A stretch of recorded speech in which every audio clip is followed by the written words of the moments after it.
This week on the show, we have variety speedrunner, cosplayer, and recent challenge runner currently playing through the Metal Gear Solid series on a DDR pad, KittyRawr. And if you're enjoying the show and want to help support it and listen in to our live recordings uncensored, make sure to check us out on patreon.com/KojimaFreak.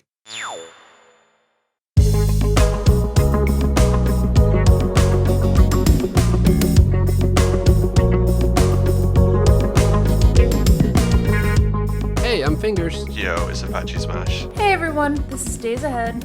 And I'm Nitroid. You're listening to the Kojima Frequency.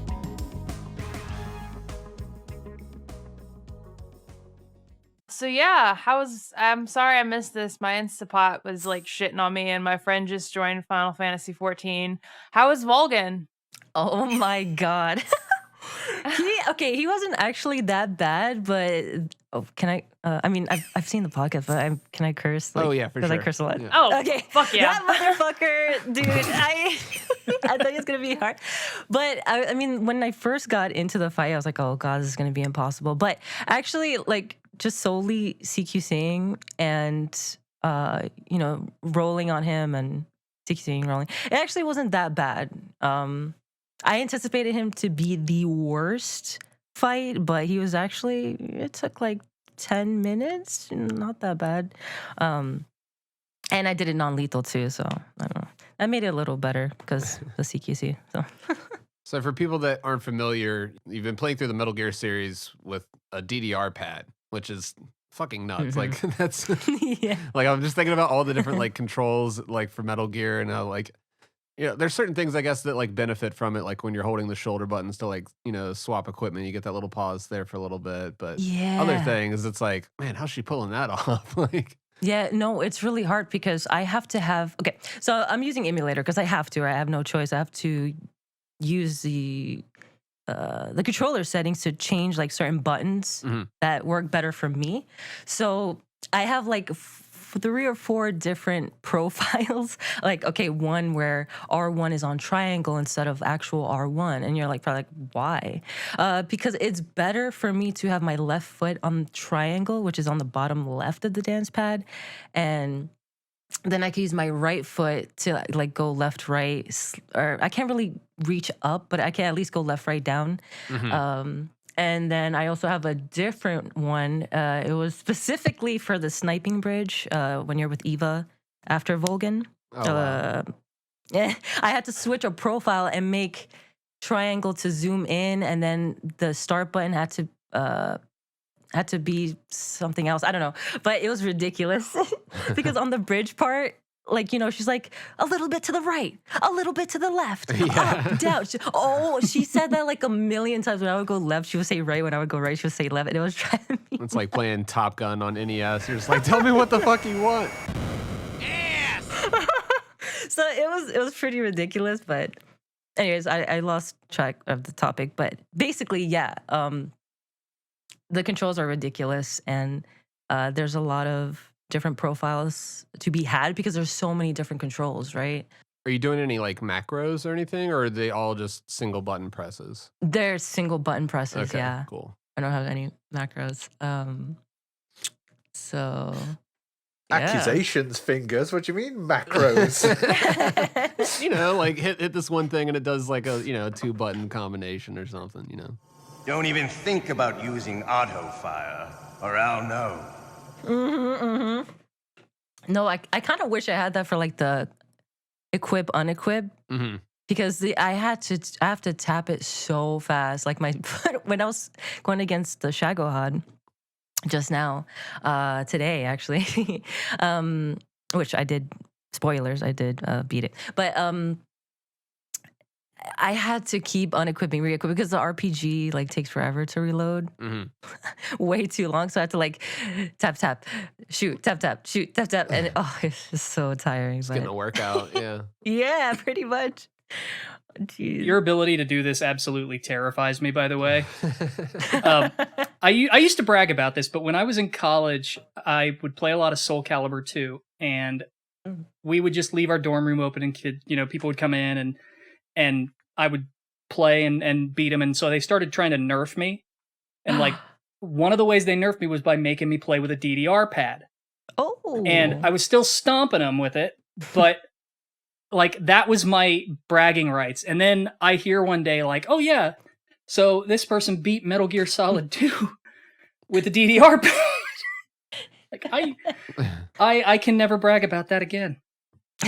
No, that's still impressive. That's still pretty good. I would see it more as like a kindred spirit type thing. Yeah, I would love to see you play a fighting game with that. I would love to try. I mean, after 3, like, so if some people don't know, the audience or whoever, I beat Resident Evil 1, 2, and 3, the OGs on the dance pad, and Metal Gear Solid 1 and 2. 3 is like I'm pretty much there at the end, but yeah, so 2 trilogies for 2 of my favorite series, and yeah, I mean, I would love to try a fighting game. I don't know which one, maybe Street Fighter, or, SNK, Tekken. I don't know, whichever one. Mortal Kombat Deception Mortal Story Kombat. Mode. There you go.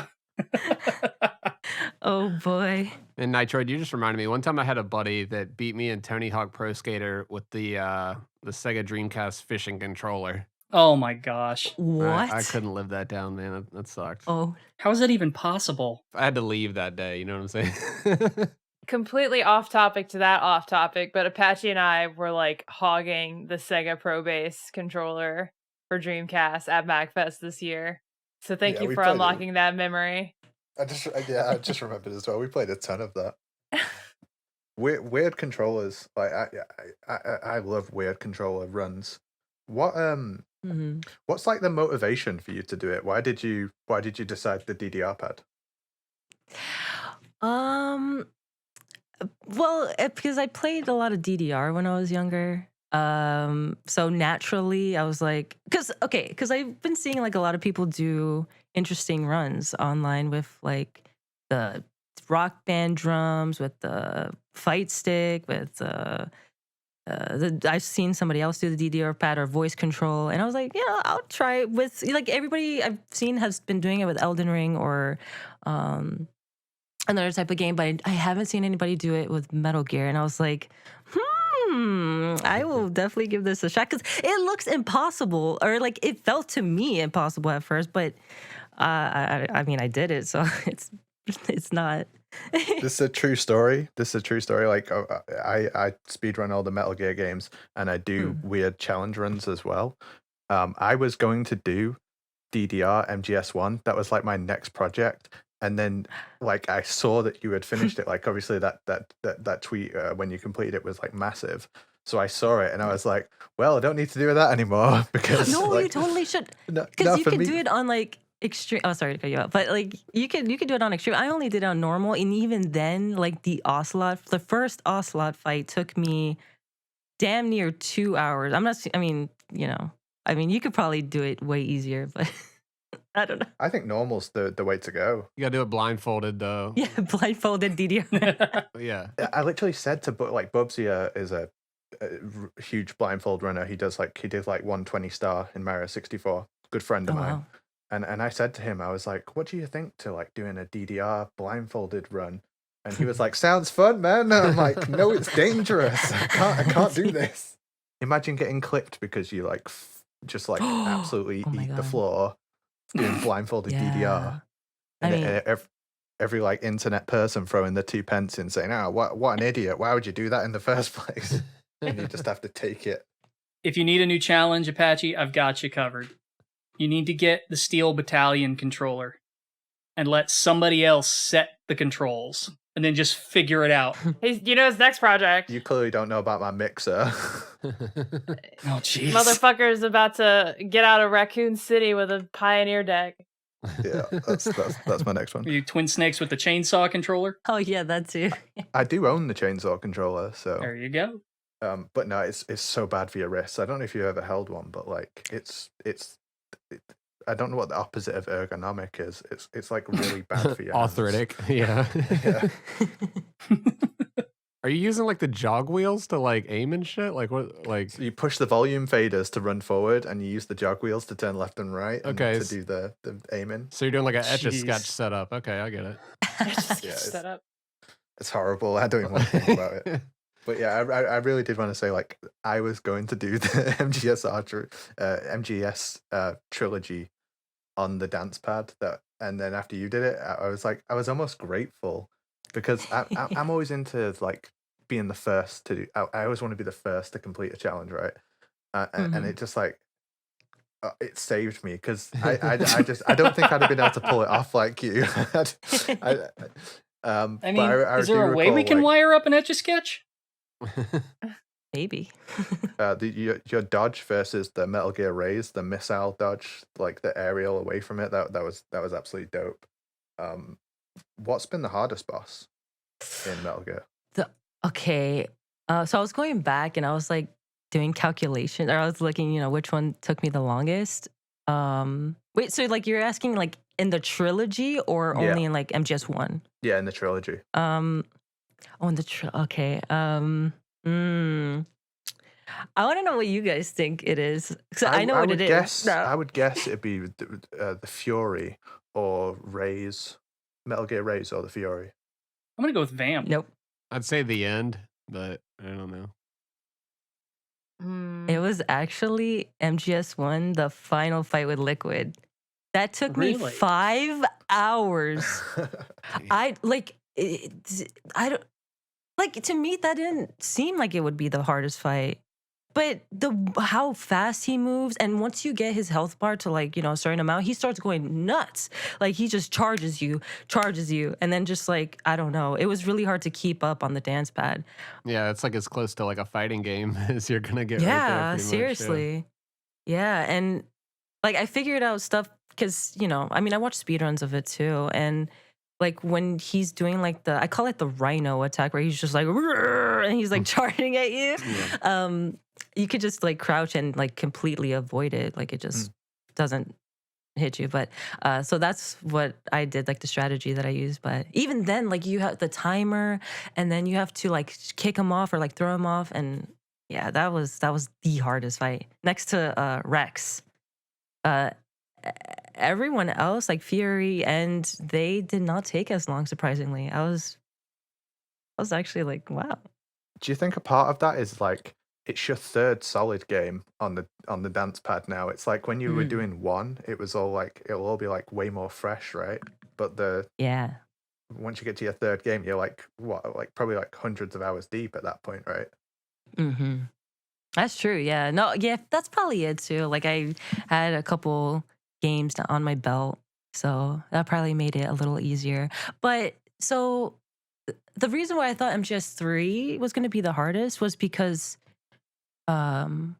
like there's no auto aim. I mean, there's like a slight aim assist when you like aim down sight, but like MGS2, it's just auto aims. Like you could just equip the AK on right, and he's just like. I was watching your Fury fight today, and like if you hadn't have been in first person, you would have got lock on.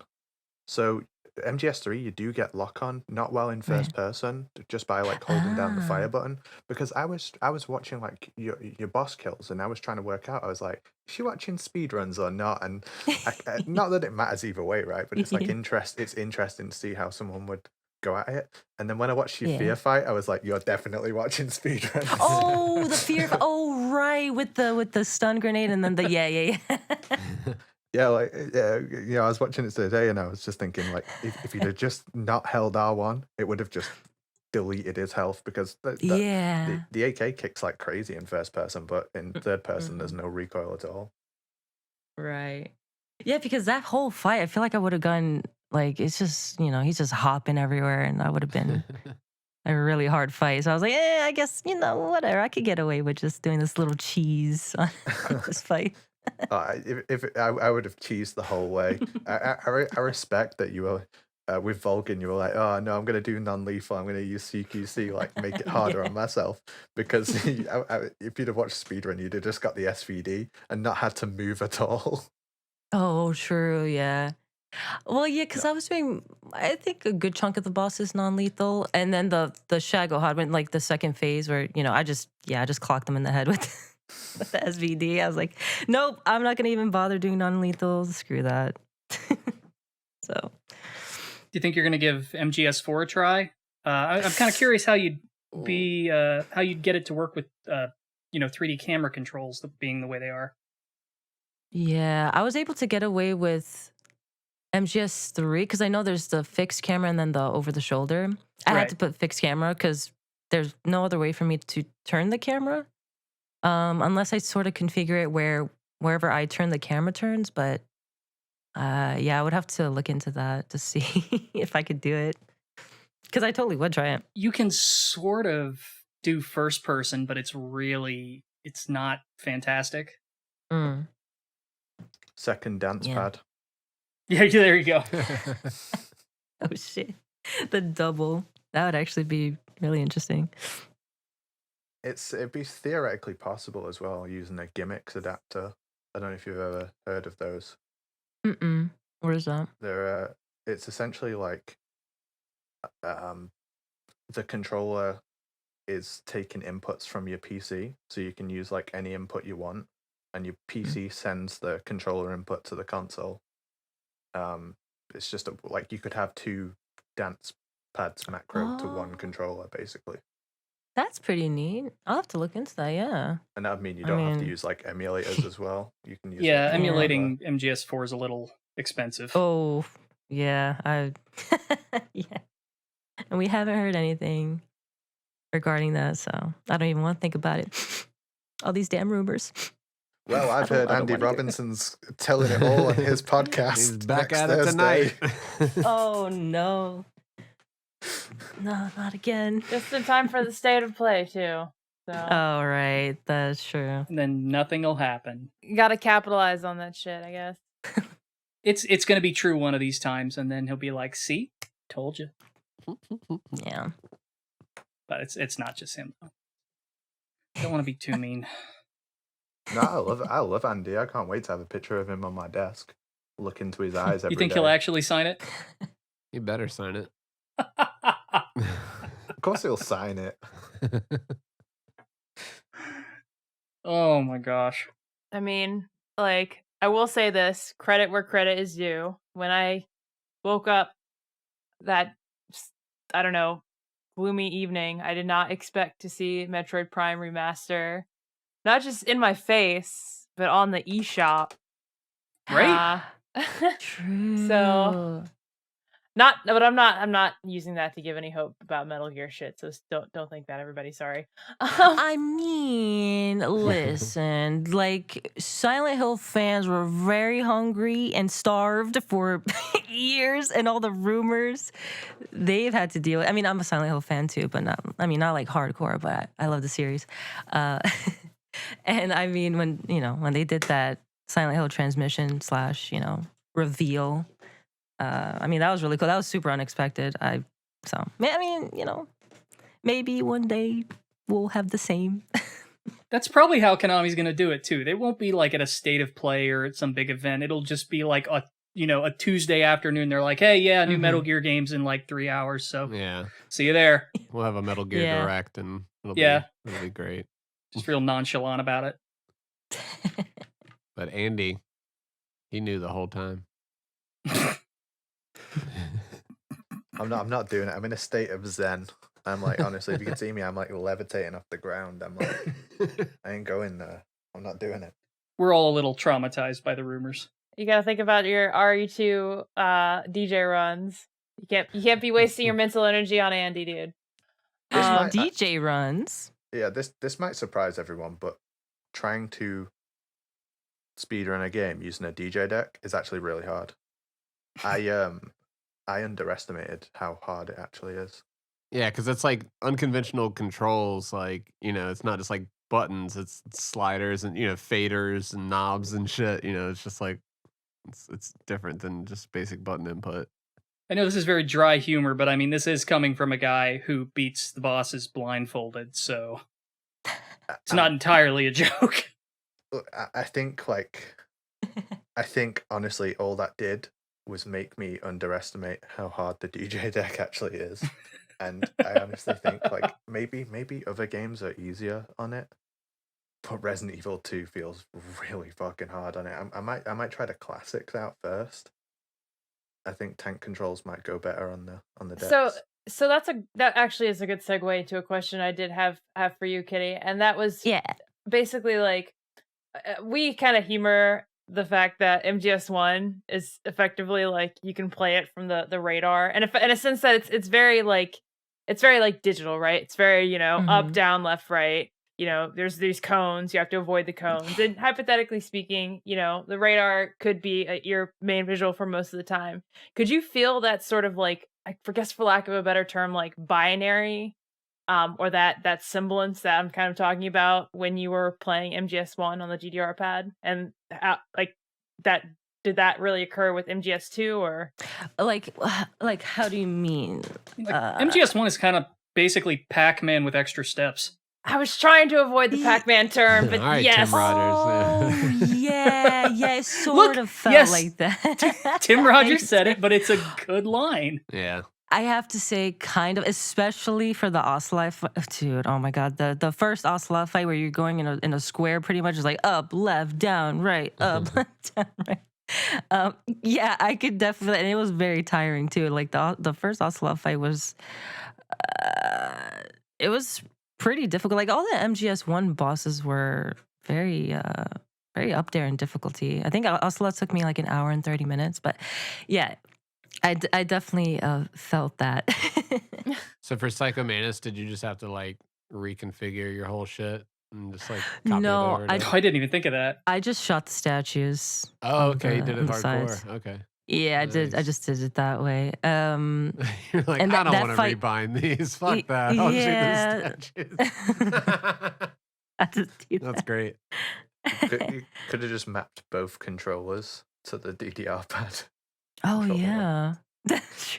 That's how a lot of people choose it like that with playing on emulator. Oh wow! I didn't even think of that. Yeah, that fight ended with both of us with 1 HP, and then I was able to kill him. But yeah, I did the statues. I think there was, I don't know, I couldn't configure it, I guess, on the emulator or something, or the Yeah. emulator just wasn't cooperating. So I was like, yeah, just shoot the statues, screw it. And you've got in MGS2 and 3, you've got the pressure sensitive controls to deal with too.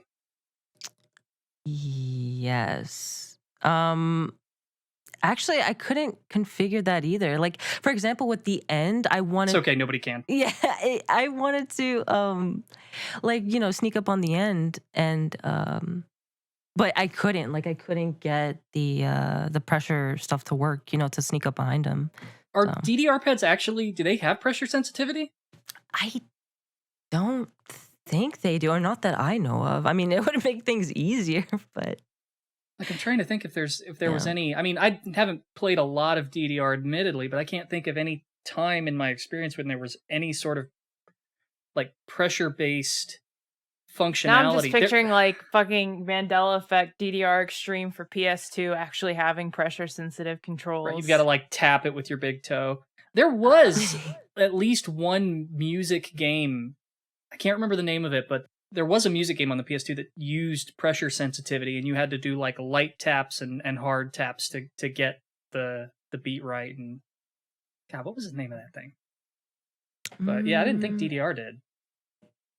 No, no.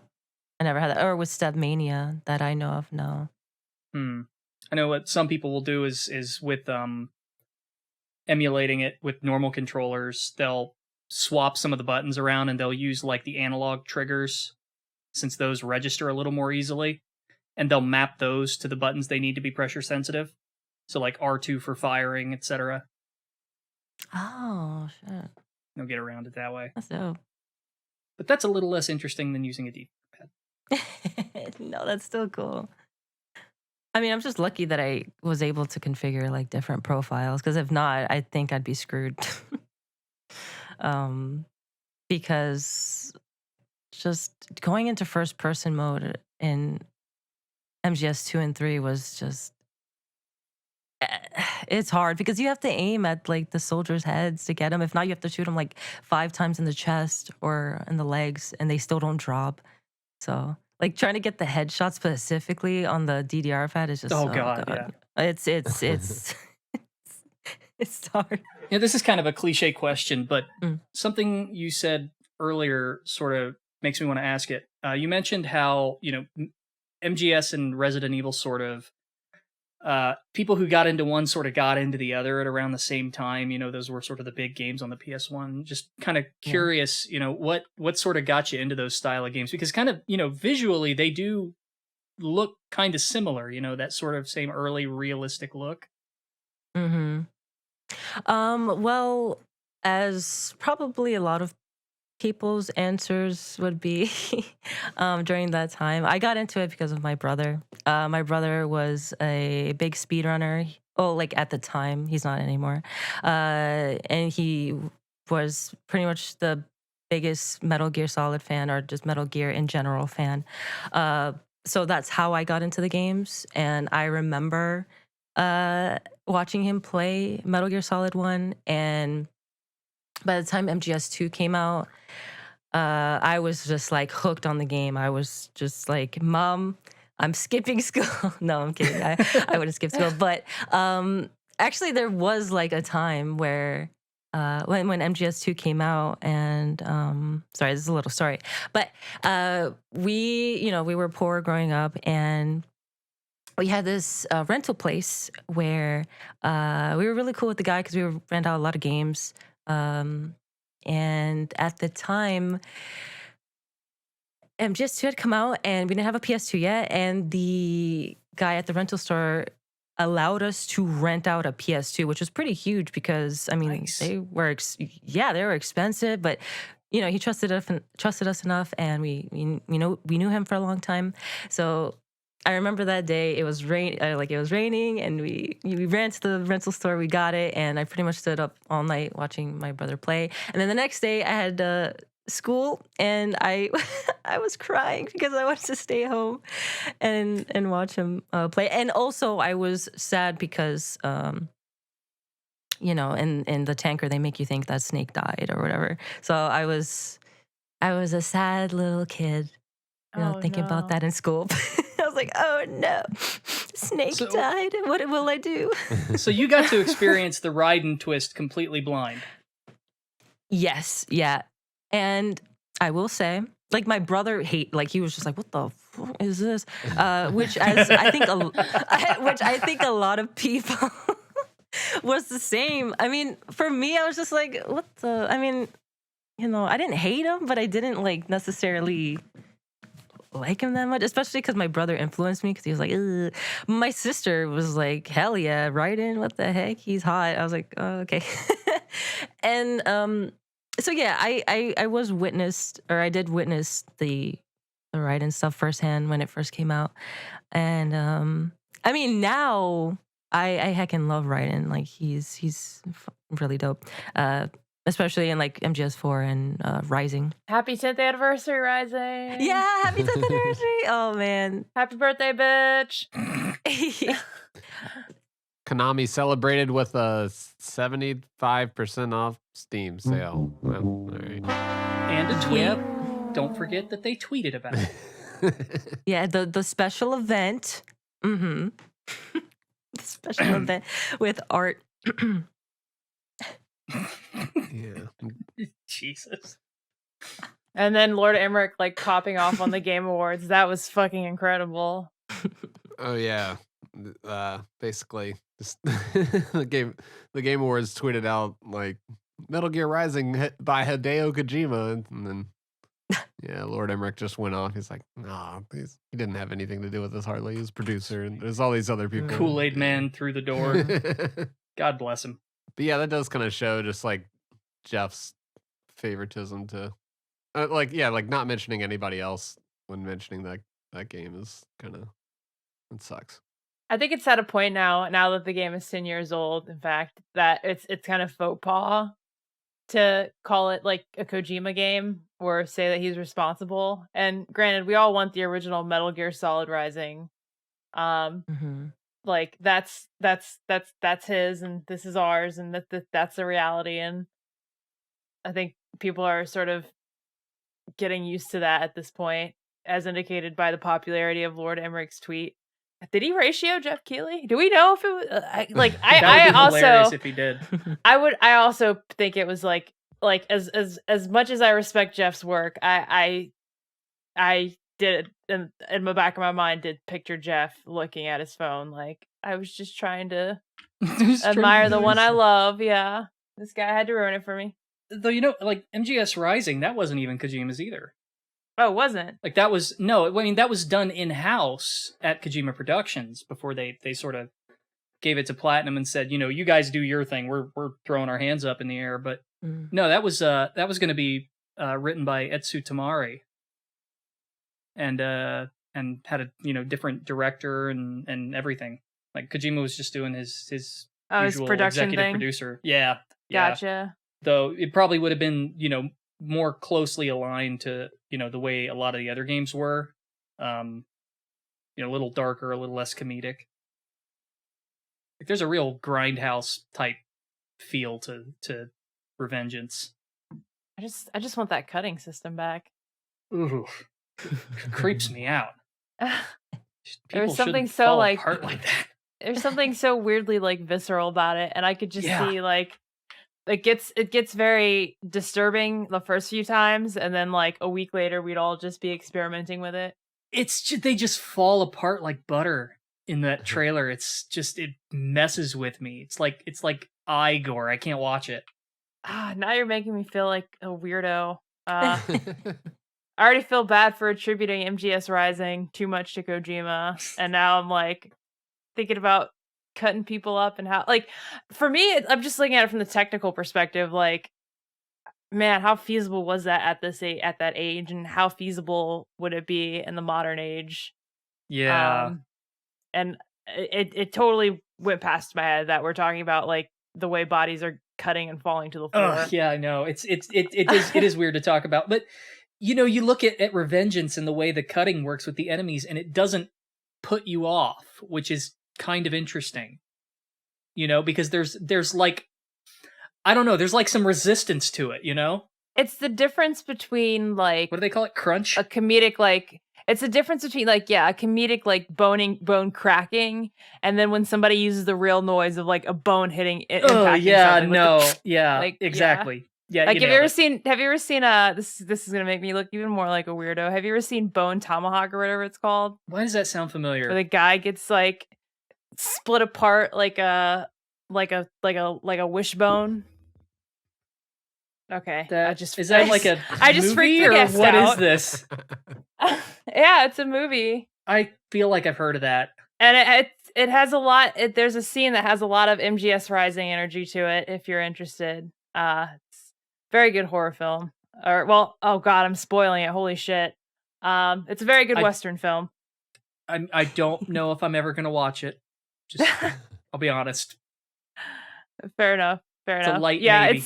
It's one of those things that's like it reminds me of and I'm totally going off tangent, so I'm sorry. It's kind of like a Western version of what's that Tarantino film, Dusk Till Dawn? Yeah. Oh my god, I'm now attributing Tarantino with Dusk Till Dawn. What am I doing today? Where like if you know that it's a horror film, you've gotten it spoiled for you. Yeah. Okay. Yeah. That makes sense. But MGS Rising and MG Rising, happy birthday to the other one of you. Speaking of disturbing, do you want to talk about your recent project, Nitroid, with Yeah. Oh my god. Not too much, Well, because this I is not talked- my party here. I talked about it. I talked about bone disturbing things that have to do with bones, and now you get to talk about disturbing things that have to do with skin. Skin. Solid Snake disturbing bone structure. Fucking Solid Snake looking like Lucas Kane after he gets murked in Indigo Prophecy. Short version is I've been digging through the texture files in MGS2 and 3 and looking at the differences between the original games and the HD version. And as I've been messing around, I got kind of curious, like, what would happen if you swapped the facial textures for Naked Snake in MGS3 and Solid Snake in MGS2? And the answer to that question is terrible, and you don't want to know. I've looks seen awful. It looks so cursed. Well, some of them do. Like MGS2 Snake on MGS3 Snake's face. Jesus Christ. Yeah. MGS3 Snake on 2's face is just Smash Brothers Snake, as like a million people pointed out in the comments. but like 2 on 3's face, and he just Like, how did you put it, Days? Because like you had the best description for it. Oh, I think it Like- was like I only remember. Oh God, Just like some jock you worked with or something. She said it was dudes that went to our high school. Yeah, it was like guys I went to high school with. It was dudes you went to high school with. That was one of them. And then Rykov, riding Oh, on yeah. Rykov. Oh fuck, this sounds horrible. Riding skin on Rykov's body just made me think about back in high school when us ladies would put foundation on our lips and like, see, I just triggered a memory. I'm just getting like Michael Jackson vibes from him. Oh no. It's just that like powdered lip, flat, fleshless lip look that Raiden has. Shit is weird. These are things man was not meant to know, and it's awful. And then I tried putting Pliskin's face on Naked Snake, and I forgot to adjust his eyebrows, and just Yeah, that looked creepy as shit. yeah. What was the one that looked like handsome Squidward? That was the 2-on-3. Okay. Yeah, that's when I took the MGS2 facial texture where he's clean shaven and put that on 3, and he's just got like this massive like has its own zip code size chin. Yeah. Yes. And he had like really fucked up eyebrows, and then you try to fix them, and that's how he ended up looking like it was Pliskin on Naked Snake that with eyebrow modifications that looks like dead Lucas Kane It's just brain breaking. from Indigo Prophecy. It's interesting. Again, one of those things that if you look at it from a technical perspective, very interesting, makes you think about the whole process. But when you actually speak about it, literally, it's kind of fucked up. Yeah. So anybody listening, please send me your best ideas for swapping or changing facial textures, and I'll be sure to try it and give everybody nightmares.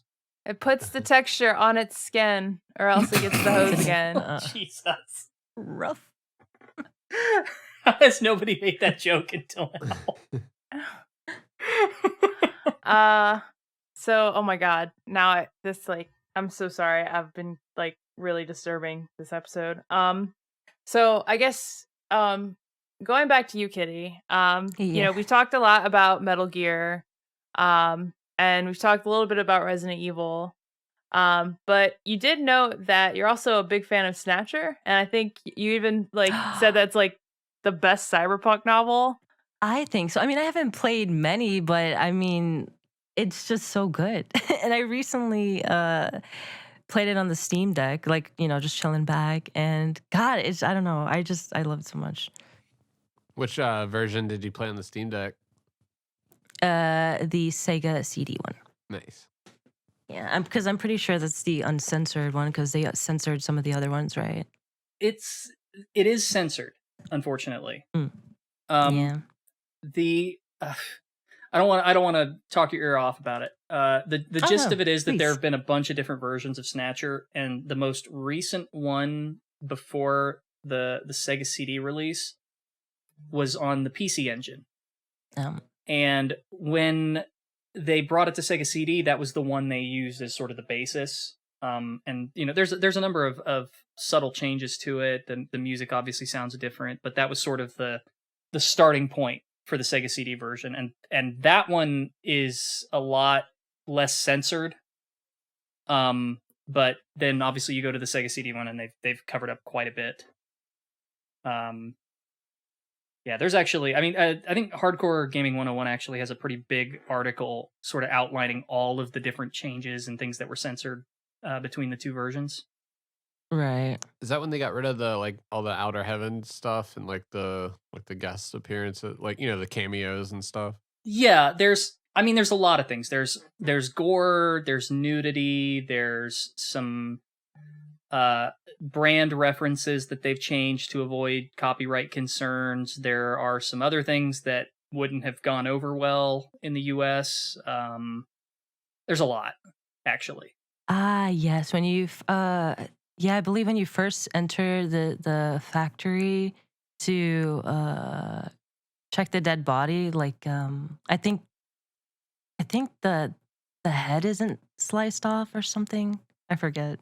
It is. I'll give you an example of one of the things they changed. Yeah.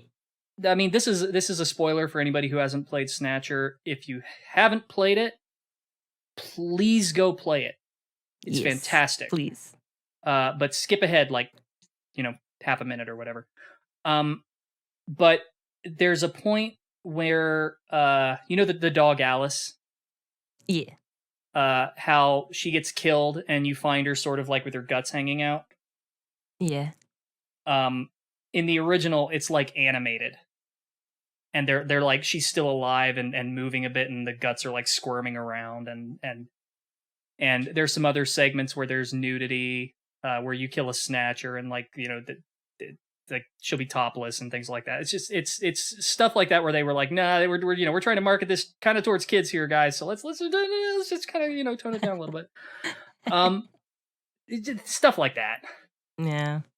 And they kind of changed the ages of some characters. Cough, cough. Yes. Yeah. So I mean, yeah, that's sort of the gist of it. It's kind of funny because even if you look at it now, the Sega CD version is still pretty graphic, all things considered. So, if it ever got some sort of a re-release, I gotta think like that's got to be a minefield of a restoration to do. Not just in terms of like what can we keep that's not going to get us in trouble? What do we need to change? I mean, it's one of those games that like I don't know how they would ever bring it back if they did without a major overhaul. Oh yeah, I would definitely. Because I think her name was Katrina. Yeah. Where like her age was definitely changed, and like how Gillian talks to her, it was kind of concerning. I was like, okay, it's a bit more than that. Oh yeah. I think there was like a shower. Yeah, the shower scene. Yeah. Oh, God. So like, I mean, I'm kind of a hardcore preservationist, and I want to see like all of this stuff saved and put in a museum somewhere. So like, there's that part of me that's like, yeah, just release it uncut, whatever. Yeah. But the other part of me is like the realist that's like, yeah, that's probably not going to happen. Yeah. So, yeah. I don't know. But yeah, Snatcher, I should like let you talk about it because I love that game. I could talk about it for ages. I mean, I've only played through it twice, but when I tweeted about it, I had recently played it like not that long before I tweeted it, so. But I wouldn't really know like specifics to get into, I guess. I'll tell you something that you might appreciate though. The game when it was first released for the MSX and the PC 88, it was only the first 2 chapters of the game, and it ended on a cliffhanger. Oh, I'd be so mad. What? Wait. Yeah, and it wasn't until years later with the PC Engine release, the one that Sega CD was based on, that it got the 3rd chapter. The original plan was that there was going to be 5 chapters, and then they sort of split it up, and we're thinking like, okay, we can't do this, so let's just do 2, and then we've got this director's cut, let's do 3, and then 4 and 5 will be Snatcher 2. And there's actually like, you can see a book in a photo of Kojima's, like, Kojima took a photo of some Snatcher planning books, and clear as day, one of the books is marked Snatcher 2. Oh wow. But on So, a cliffhanger, like yeah. where Before it was after, okay, again, spoilers, so fast forward if you're not if you haven't played it yet. But it was after you confront Cunningham and defeat him. Oh wow. Yeah. That's terrible. So like right after everything with Harry and all of that just ends. And you get this cool like splash image of like Gillian just superimposed over the city aiming his gun, and it's the sentiments like I'm gonna end this one way or another, I'll keep fighting until the end, and it just ends. I'd be so mad. Yeah, I mean, yeah. technically chapter 3 kind of ends on a cliffhanger, so Didn't Calypso Protocol do that recently? yeah. I wouldn't know. I rented that game and was like, oh, I'm sorry, I didn't know I rented Punch Out and returned it. Have you played Police Knots yet? I need to play Police Knots. That was on my list. Definitely play Police Knots if you dig Snatcher. Yeah. Yeah. Police Knots is the game where they took all of the lessons they learned making Snatcher and took them to the next step. It's just absurd how good that game is. So which version should I play? Because I know I would assume there's a couple as well, like PS1 or... Yeah. Probably if you can swing it, I'd say the Saturn version. Okay. And I mean, yeah, it's going to be easier to play the PlayStation version on actual hardware.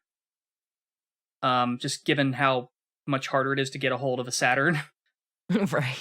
But ultimately you have to have a copy of the game and then patch it with a fan translation and then go through that whole process of getting it on to an actual console. But if you're just going to emulate it, I'd say Saturn. I love like buying physical copies of games. I mean, there's some like Snatcher, freaking what, like over $1,000 for the Sega CD version. Oh yeah, it's stupid. Yeah. Yeah, I mean, I don't mind buying like I'm playing on real hardware. I actually love that. But obviously, if I can't, then yeah, I'll definitely go for the Sega. If you can swing it, here's one reason I would say play the PlayStation version. The game has GunCon support. Okay, well, actually, I don't remember if the PlayStation version has the GunCon support or not, but PS1 definitely had some yeah, there's a gun. I just can't remember. It came with Time Crisis, and yeah, I'm trying to think if there's any other ones.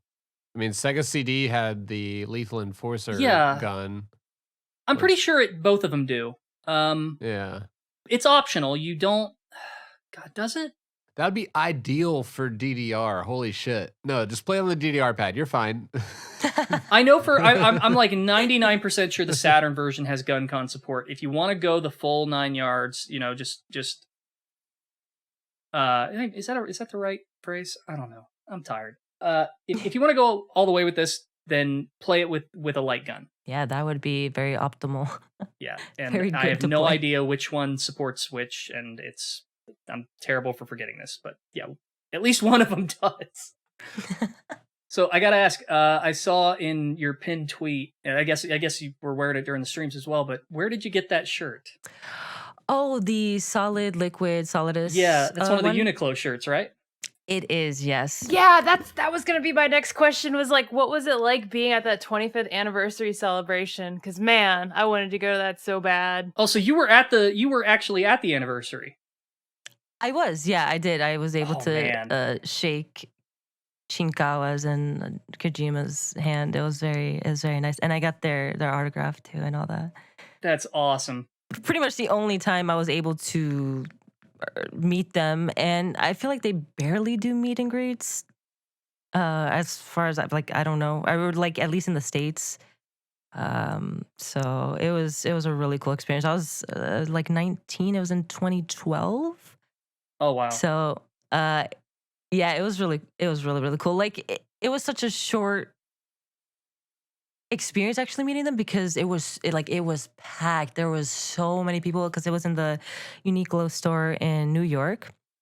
So like this store, like you could barely move, and the security was like, "Come on, let's go." Because like when I was trying to like talk to Kojima, kind of, because I had a calorie mate with me, like a nerd, and then he like pointed at it and like was smiling. He was like, "Oh, it's just a calorie mate." I was like, "Yeah," and like I wanted to say more, but the security was like, "Come on, let's go." Come on. I was like, "Oh, they just sort of like pushed you through the line." Yeah, because there was just so many people there. So, but it was really cool. They haven't done those sort of meet and greets you're right. They haven't done them for quite a while now, I think. Yeah, I think you said it a long time ago, Nitroid. Like, Kojima used to do that type of stuff all the time, but like at this point, things have kind of changed. It's like he's like, I'm different, like he's just got like a posse around him that they kind of just, like you said, they're just like pushing people around and just been like, hey, you gotta go. Yeah, it used to be like MGS 1 and 2 days. He would just hang out on like the E3 show floor, and just walk around. Nobody knew who he was, and then after that, everything changed and. Mm-hmm. Now he's a celebrity. I mean, like he has Death Stranding though. Like he could do meet and greets for that too, or something, or I don't know. Yeah, and I still see like pictures of people, who have bumped into him in places. I can't actually remember if he did a traditional meet and greet for Death Stranding's launch or not. Yeah, not that I've heard of. I have to look that up. I mean, even at for whatever reason, because I also went to the MGS like orchestra that was also in New York. Oh, I bet that was fun. It was it was amazing. Like hearing Donna Burke live was just music to my ears, but literally. And yeah, I for some reason thought that, maybe he would do sort of like a meet and greet there too, but no, it was just her and, obviously all the fans getting together there. Was this after he left or? Shoot, I don't remember when the orchestra was. I think it was in 2019. Yeah, that would have been after he left. Yeah, he probably wasn't even affiliated with that at all. Like that's probably just something Yeah. they got licensed and did a tour or whatever. Just through Donna. He legally cannot come within 200 yards of the concert.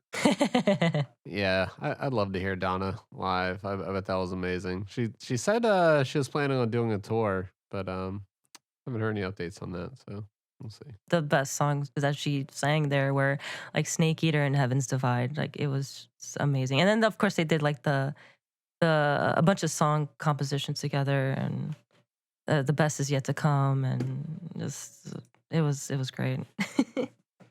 She did Sins of the Father, of course. Yes, I recorded some of it, but they were very strict on it, so I couldn't really. I tried to sneak, but I couldn't. They were very vigilant. So I'm looking this up, and he did do some meet and greets for Death Stranding.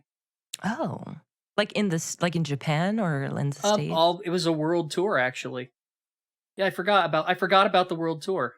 Yeah, I did know about this. It's just if you look at photos of sort of like the launch event in New York and the world tour that they did, it doesn't look like your typical video game launch event. It looks more like a Hollywood premiere where they've got like people standing in front of walls with logos, and like it's just very atypical, and it's kind of hard to find pictures of like a normal signing booth with fans like surrounding. So but it's very restricted then. Yeah, or yeah, that's a good word for it. So it doesn't look like they were blocking anybody. It anybody could show up, but it does seem like it's a lot more controlled. I'll put a link in the live chat here. Yeah. So yeah, he's still doing it, but yeah, obviously like this is very different from the old days where he's like, yeah, I'm gonna be at a Best Buy over here in like Sandusky, and just come on in. Oh, I mean, speaking of like meet and greets and stuff, are you guys thinking of the MGS Con or like going, or if it happens, that is? I'm scheduled to DJ there, so yeah, I'll be there. Oh, let's go! Nice. Yeah, the plan is that for, I guess, I don't know if it's is any of this official? Can like. Or are we just still in the talking about it phase? I was just gonna say we have keen interest in the event. I think that's what we can say. That's a good way of putting it. Nothing is confirmed yet or signed in yet, but I mean, yeah, Kojima Frequency's presence has been requested for sure. I have heard rumors that they will be doing a back-to-back during the Kojima Frequency. Yeah, now that everybody DJs except for Nitroid, we can pretty much just have like a 3 DJ set now and just do a back-to-back-to-back and be straight. Nitroid, just learn how to DJ learn how to DJ before July, dude. It's easy. I don't want to learn how to DJ. I'll just text your edit live. No. You run lights. I'll do stand-up. You need to do Apache's like Smash course, Apache Smash course, Apache Smash crash course, and I did teach Chelsea how to DJ in one evening. So you're next, Nitroid, basically. Oh no. Yeah, dude. It's not rocket science. But... Do I have to get a whole new wardrobe? No. What? Yeah, it'll be my second time in California.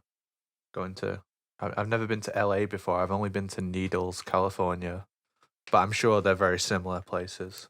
That's funny. My only other LA related thing was Metal Gear related to like when I went to E3 through Konami. So it's just back to LA for some more Metal Gear Yep. shit. I'm sure it's I've like been there twice, and yeah. Which is great. Like if you think about it, like if you really think about it, you sit back and go, "Wow, my favorite video game. Like I get to go to this side of the country now because I like this game a lot and I got involved with it. Like sweet, that's great. I mean, are we gonna try to raid the Konami offices while we're there? Might as well. I know where it's at. oh man, my CIA handle is having a field day with this conversation today. I would like to see a Konami office. That would be cool. I wonder if they still have the statue of Naked Snake up in there, like just chilling. Like I would They hope do, but so. it's smashed to pieces. Dude, they're gonna see the four of us walking up, and they're just gonna rush and lock the door.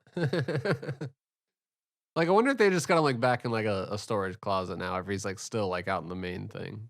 I don't know. He was out there in 2018, so it's just been a minute. They've just got him in some little dusty closet somewhere. We have to go rescue Snake from the Konami office. Hold up, is this a metaphor? God, no, it would be a lot of fun to get out there. I really am curious to see how many people show up to the convention. I mean, it seems like a lot of people are interested, and I mean, it'd be a lot of fun because it looks like there's gonna be like voice actors too and panels. So I think that'll intrigue a lot of people. Yeah, you know, and this idea's been thrown around for years. It's just no one's ever really put the work into to get it to happen.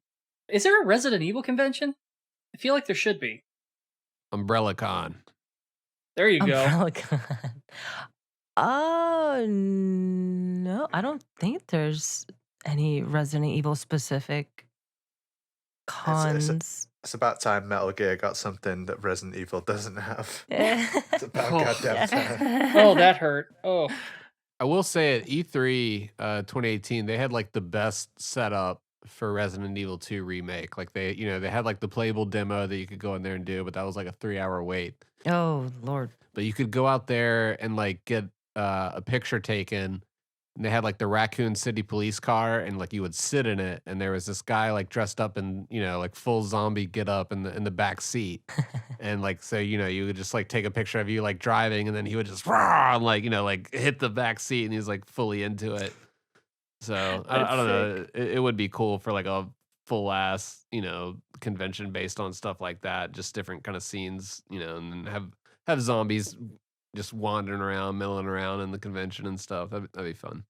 that's the one thing I'm gonna miss the most about major conventions like E3. Like I know they say they're coming back, but we know they're not coming back.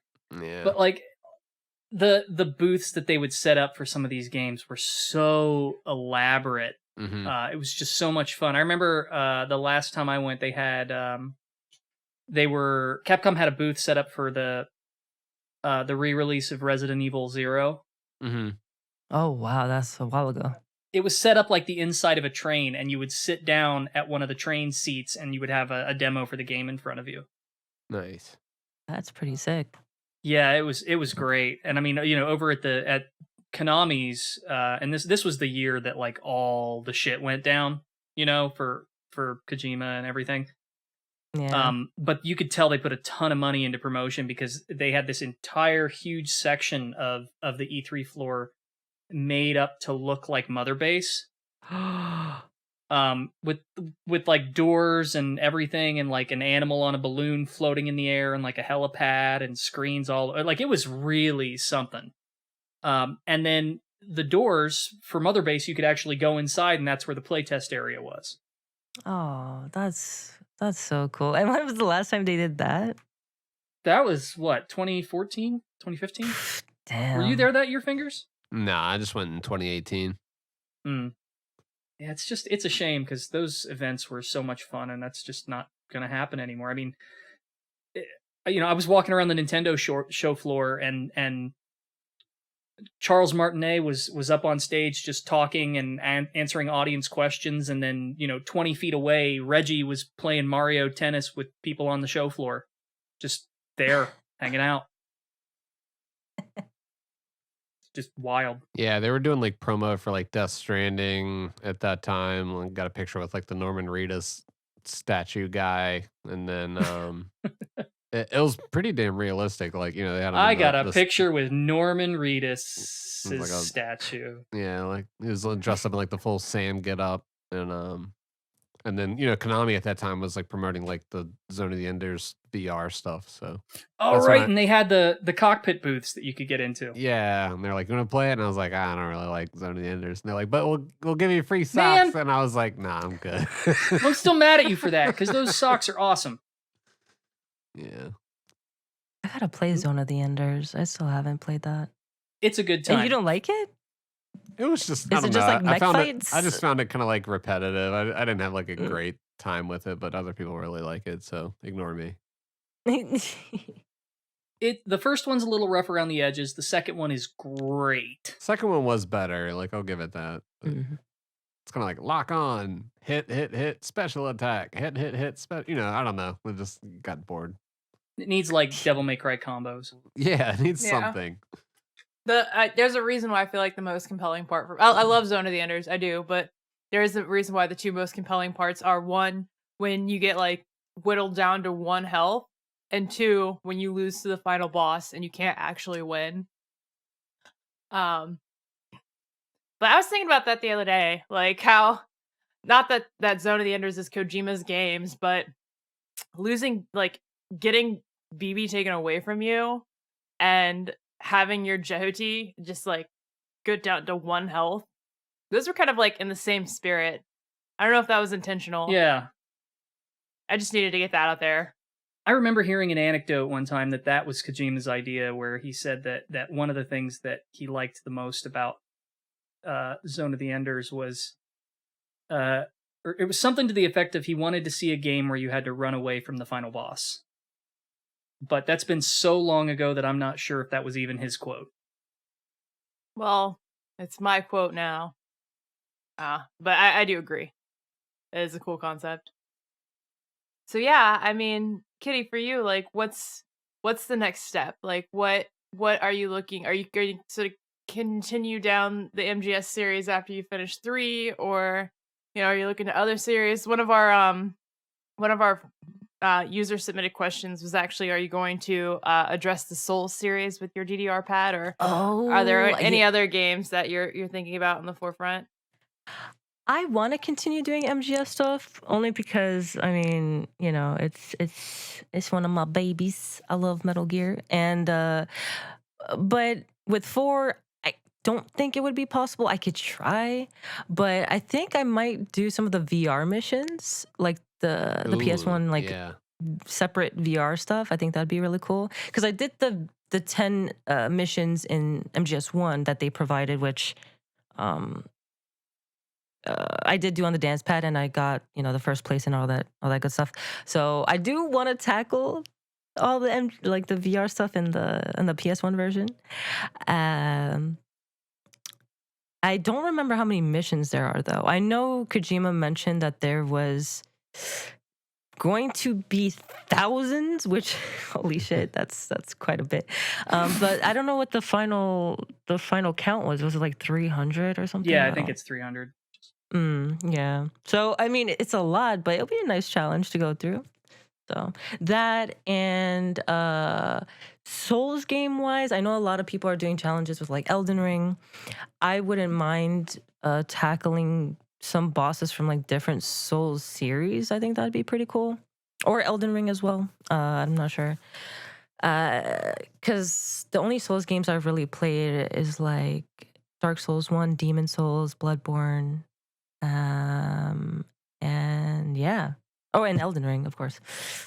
So I still need to get through a chunk, but that would be fun to do boss fights on the Souls. Hear me out on this one. Yeah.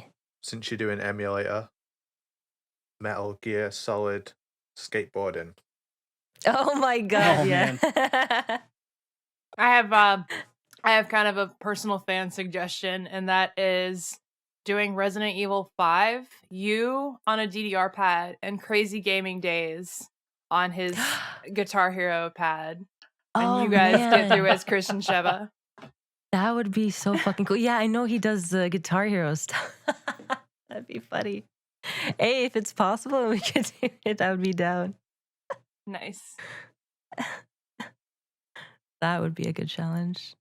I could try the skateboarding. It's in Substance, right? So Yeah, but not on the PC port. and Snake versus Monkey. Yeah, that too. And 2's got all the VR missions too. So there's right. loads to do. If you wanted to stick with Metal Gear, like you have so many good options. Mm-hmm. That is true. Ghost Babel would be a lot easier on the dense pad compared to the 3D game. Oh yeah, that's a great idea. Ghost Babel. I actually still need to play Ghost Babel. Please don't hate me. It's It's on the Game Boy. No, if anything, I'm jealous you get to play Ghost Babel for the first time again. I always say like it's the most overlooked game in the series, and it's without a doubt one of the best. yeah. No, and there's no hate that you haven't played it. Or, you know, a lot of huge Metal Gear fans like yourself have never got round to playing Ghost Babel for one reason or another. But I honestly think it's worth playing. I really do. I'm such a Ghost Babel show. How did this happen to me? I swear it was this show that did it to me. It comes with having good taste. Yeah, I recently saw a tweet from our friends like, you know, you're super missing out if you don't play Ghost Babel. I'm like, fine, I will do it. I'll do a first playthrough on stream and play through it, and it'll be a good time. Apache, do you think it would be possible to get a world record on the first stage of Ghost Babel with the DDR pad? Oh, without a doubt. Yeah. Okay, then that's the goal here. So wait. what is it? It's like, what is it? 35. Yeah, 35 seconds. 35 seconds of just, pretty much just basic, forward D-pad, You run in a straight line. So, not in a straight line, but you basically run from the start. I don't want to spoil the game, but no story spoilers or anything. But there's a tied world record on Ghost Babel Stage 1 for 35 seconds. The game's timed with the in-game timer, and it's impossible to get lower than 35, but it's very easy to get 35. So you could get a tied world record on the DDR pad with honestly 30 minutes maximum of trying to do it. So yeah, that could be something funny if you wanted to say like, I've got a world record on the DDR pad. I would totally try that. How many people have that shared record? But I'll go double check. There's 34 people on speedrun.com that have the stage 1 record. Oh wow. Of 35 Jeez. seconds. You could be the 35th. I might have to become a speedrunner. Anything else you wanted to promo or things that you're doing coming up or? Well, MGS3 is gonna be, I'm finishing probably either tonight or tomorrow. Probably be tomorrow. I don't know. But other than that, with challenge runs, I am not too sure. Like I said, I would love to do Souls bosses or some other MGS stuff. Or I was thinking Silent Hill on the dance pad, but I'm not sure how that would go. And as for speedruns, I'm working on Silent Hill 3 at the moment. And I do want to speedrun a Metal Gear game. I'm not sure which one I should do. Actually, I did speedrun Twin Snakes, which I know everybody has opinions on, but I kind of wanted to go back to that as well, or just MGS1 speedruns, OG MGS1. Yeah. And they talked a whole bunch of shit on Twin Snakes on the last episode, but I don't know. I love that game. It's a fun game. I will say this about Twin Snakes. I think I mentioned before, but just to tell you, personally, Kitty, is like Twin Snakes, I think, is quite an easy game compared to 1, 2, and 3. But as a speedrun, I think it's one of the harder games because the speedrun adds a whole new layer or element of difficulty to that game, I feel. So it is a really fun speedrun to do. It is really fun. I mean, it does add like a layer of difficulty, but in some cases, it also makes it easier because of like the PAL keys where you could just kind of easily freeze and heat them with the pipes. Yeah. And no backtracking. No backtracking. Oh my god. A lot less. getting the sniper Yeah. for PSG-1T. Yeah. Don't have to go all the way back to the armory. Yeah. So It's a fun, screwed up, goofy game. yeah, I mean, I don't hate it either. I mean, there's some things I side eye like the voice acting and the some of the cutscenes. It's no replacement for the original, but as a standalone game, if that's like your first Yeah. experience with Metal Gear, it's fine. And Yeah. you can kind of go back and see how it was toned down in the original compared to that, but it's fine. Yeah. Yeah, a lot of people give a shit, but I'm just like, I don't think it's that bad. Like some people just want to put it in the grave. I'm like, chill, dude. At first, I liked it. I was happy that I had Metal Gear back in my house when I was a kid. And then I fell for the meme and I was like, this shit sucks. And now I'm just like, you know what? It's a good time. I appreciate it because it's trying to give me a good time. It does this job. Can that be our official channel review? It's fine. Because that's the thing, if you owned a GameCube, you were like, all right, we got Mario Sunshine, and then all right, we got Metroid Prime. That's a pretty dark title. But then after that, we were like, fuck.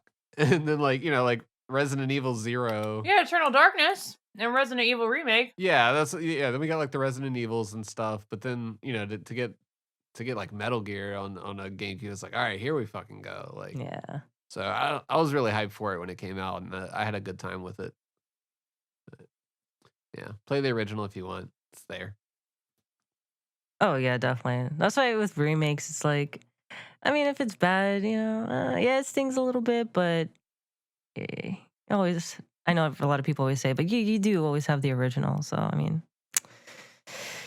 it's fine. As long as we keep the originals available still. I think that's our big problem Yes. right now, where they're taking those away or making those unavailable. Yes. Bring them back. We get that, and I'll shut up about remakes. Yeah, Yeah, that is our big argument here, pretty much for the most part.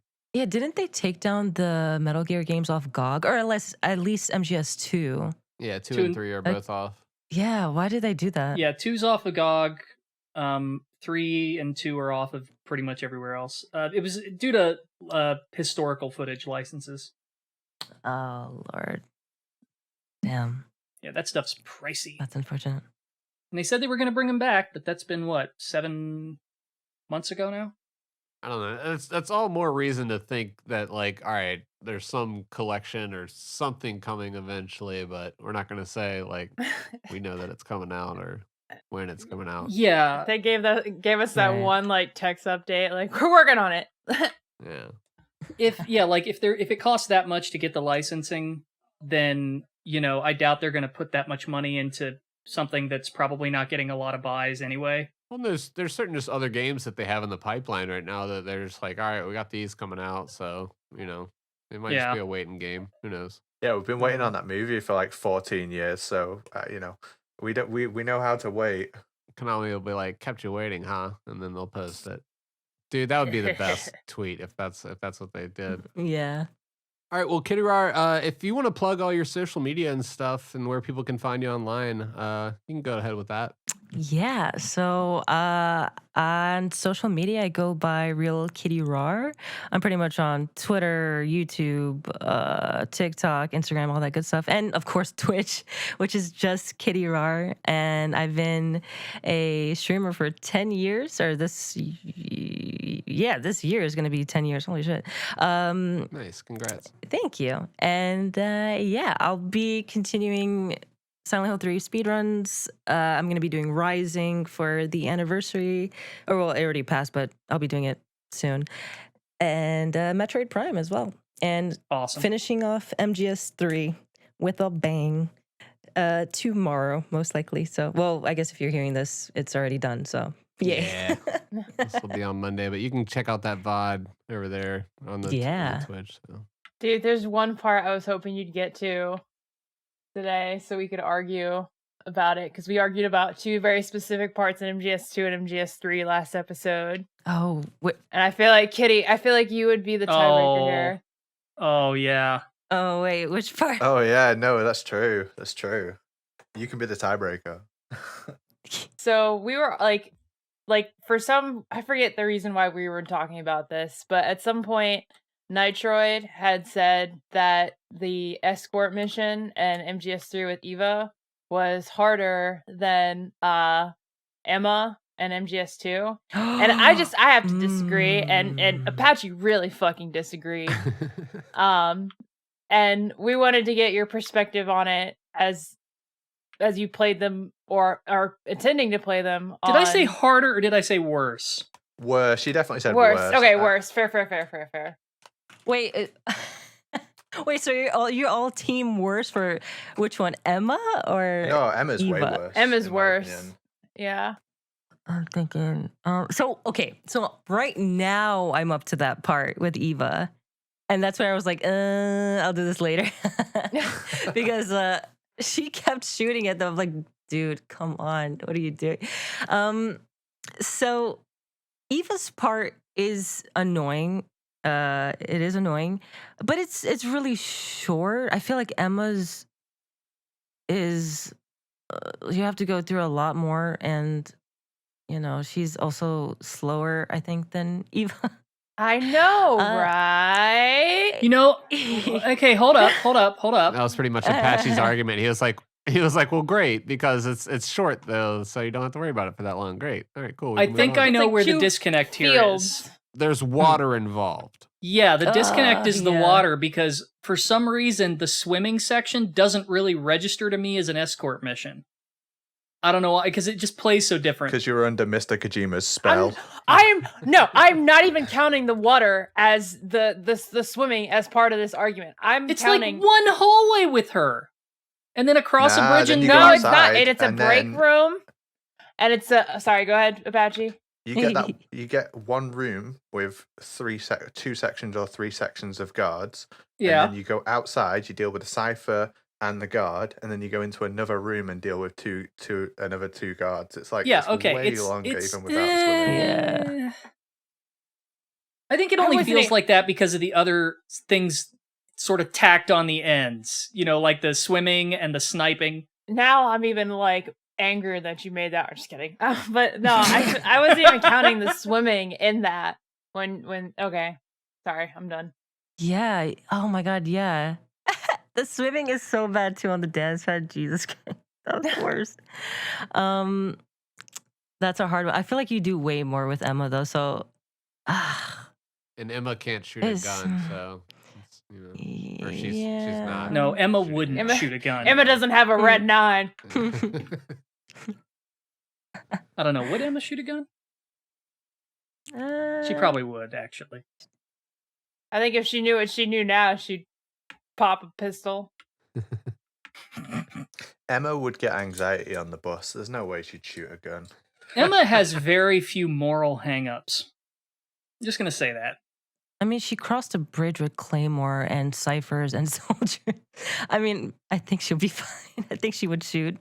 She had no qualms about writing software to like monitor the internet. And she was just like, yeah, that's what it does. I think her biggest apprehension about guns is the recoil. It hurts. That's what gives her anxiety. But otherwise, she's just like. She would also think about the technical aspects of MGS Rising's cutting and not think about the disturbing implications of it all. So I don't know what that says about me. Well, KittyRawr, thank you so much for coming on the show. We really appreciate it. It's been fun. Thank you for having me. It's been a random assortment of topics here tonight, but we definitely had a good time talking with you. Yeah, thank you so much. I appreciate it. It was a really good time. I enjoyed talking all the things of Metal Gear and dance pad related stuff with y'all. And yeah, thank you so much. Thank you. And good luck with the run. Thanks. Yeah, good luck against the boss. It's gonna be a tough Oh, one. yeah. I think it'll be pretty tough, but I mean, I'm playing on normal, so the exclamation point does show up at the top, like right when you need to hit the, Oh, like, the, action button. the action button or whatever. Yeah. So I mean, I think I could time it good. If I did the Shagohod and all the other bosses, I think it'd be easy peasy. We'll see. Cool. Well, if you're listening to the show, you're probably hearing the outro music playing right now. That's a cover of End of the Dark that I did from Police Knots. That's available on streaming services now, so you can listen to that on Spotify and stuff. So Yeah, thanks for listening to Kojima Frequency. Bye. Bye. Bye. Bye. Bye.